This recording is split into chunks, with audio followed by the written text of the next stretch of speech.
रात के 9 बजे पति ऑफिस से घर आया। पत्नी ने आते ही उससे लड़ना शुरू कर दिया क्योंकि वह उसे पसंद नहीं करती थी। पति ने कहा, मुझे खाना तो दे दो, बहुत भूख लगी है। पत्नी बोली, खुद जाकर खा लो, मुझे नींद आ रही है।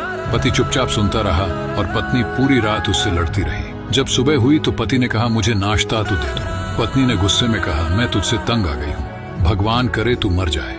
पति कुछ नहीं बोला और चुपचाप ऑफिस चला गया।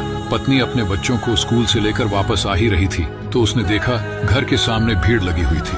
वह करीब पहुंची तो देखा उसके पति की लाश घर के सामने पड़ी हुई थी। उसके ऊपर कयामत सी आ गई। मन में सन्नाटा सा छा गया। लोग आपस में बातें कर रहे थे कि कार से उसका एक्सीडेंट हुआ है। पत्नी जोर से चीखने लगी और चिल्लाने लगी कि मनोज उठ जाओ, मैं अब तुमसे कभी नहीं लड़ूंगी, तुम्हें कुछ नहीं कहूंगी, मुझे कुछ नहीं चाहिए।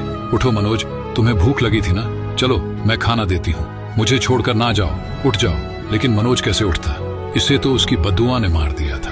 मनोज के जाने के बाद पत्नी को दुनिया के रंग नजर आने लगे, रिश्ते बदलते दिखने लगे, उसके अपने उससे मुंह मोड़ने लगे, दुनिया के लोग उसे गंदी नजरों से देखने लगे।